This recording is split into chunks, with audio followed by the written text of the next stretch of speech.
Yeah, which I'm creating. So it's like I'm stepping into the abyss, jumping off the airplane, as you There you go. eloquently put it. Perfect. Okay, guys, so Gus here. Sitting next to me is somebody who I really admire, Peter Sage.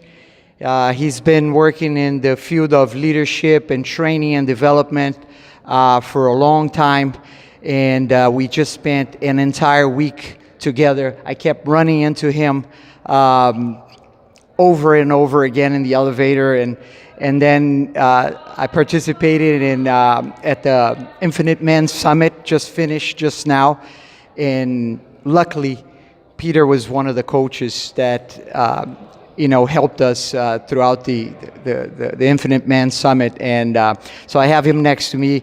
Peter, it's an honor. Really is an honor and a privilege to have met you in person and have worked with you, and your gentleness and your assertiveness and your firmness.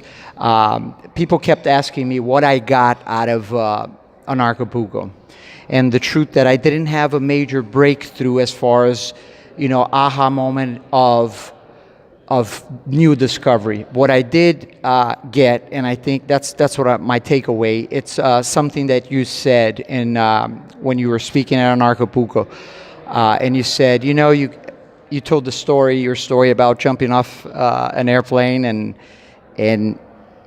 for me, what I got out of it was, I'm at the door of the airplane, and I just got to go for it, because I've been doing a lot of training for many years in the area of substance abuse, and I'm stepping up a bigger game, playing a bigger game. So I want to first thank you from the bottom of my heart for your generosity, and for being the first guy there, and then the last guy to leave. We're about to leave, and one of the last guys there. So my question to you, Peter, and again, I thank you for sitting down with me, is what did you get out of this week out here in Anachapulco, beautiful Acapulco, Mexico? And thank you for being here. Well, no, thank you. Again, the pleasure's mine. And I'm here to serve. I'm very fortunate enough to be able to stand on the shoulders of, many giants who, I can peek around and look ahead from. And as a result of that, what I do is I give the gifts that I have to share the learnings and a lot of the experience that I've been fortunate enough to have. Mainly the mistakes and the losses, because we learn more from the answers we get wrong in school than the answers we get right. And so to be able to do that and give my gift is really what my passion is.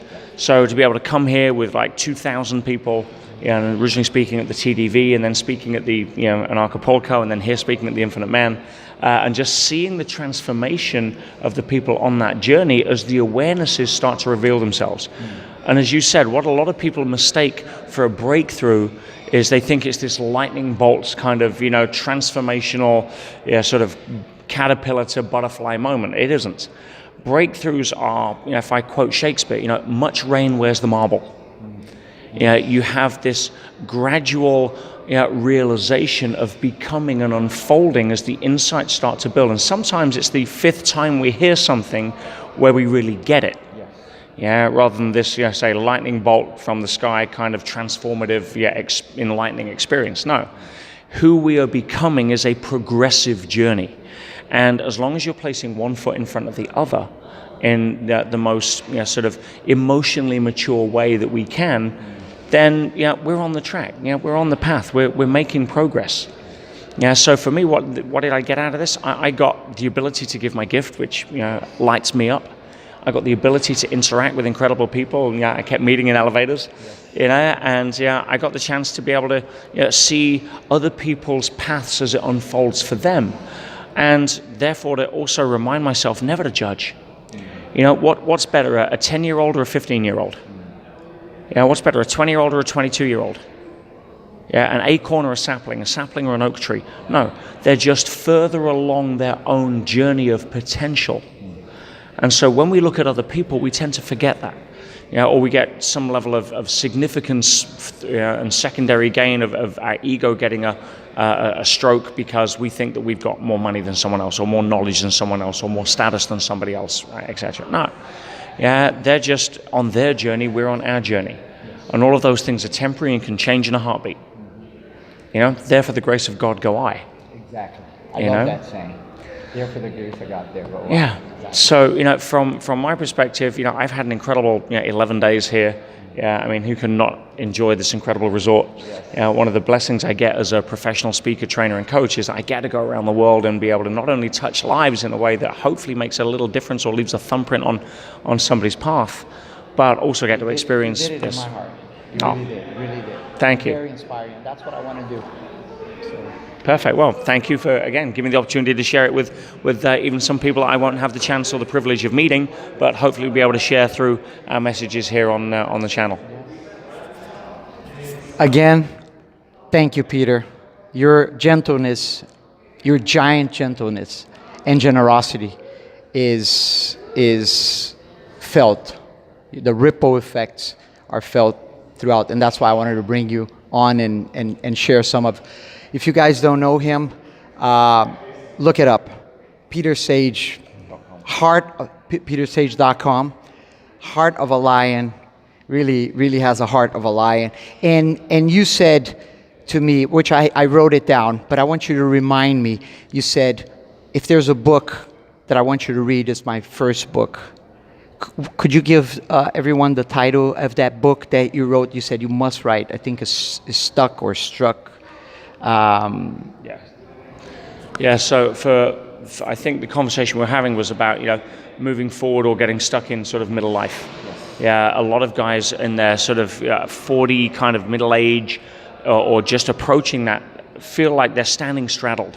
They have one leg back in their sort of 20s and 30s and the invincibility of youth. And the usual irresponsibleness that goes with it, or the lack of sometimes responsibilities that come in later life. And they have another leg standing in their sort of like 40s and looking beyond, where they think, hang on, I can see my own mortality. I can confront the fact that life now is not about partying, it's about who do I become, what legacy do I leave. Now I'm responsible for either a family or children or community, or etc. And one of the best books that I've ever come across that helps navigate that minefield without having to go out, run away from the wife, get a young girlfriend and a sports car and all of the usual cliches that the midlife crisis kind of goes through, one of the best books to help navigate that process without descending into that level is The Middle Passage by James Hollis.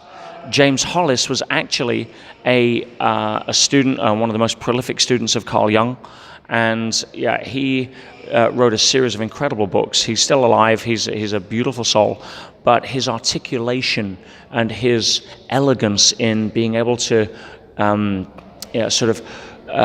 help people understand what's going on at a psychological level. You can read one paragraph of Hollis and sit with it for a day. They're the kind of books I like. There's no fluff. It's all depth. And when you read something of that depth, it touches a depth inside of us. So yes, for that level, The Middle Passage. Clearly, I would recommend my book. That's the one. Yeah. My book is The Inside Track, which is essentially an inspirational guide on how to become your best when life gives you its worst.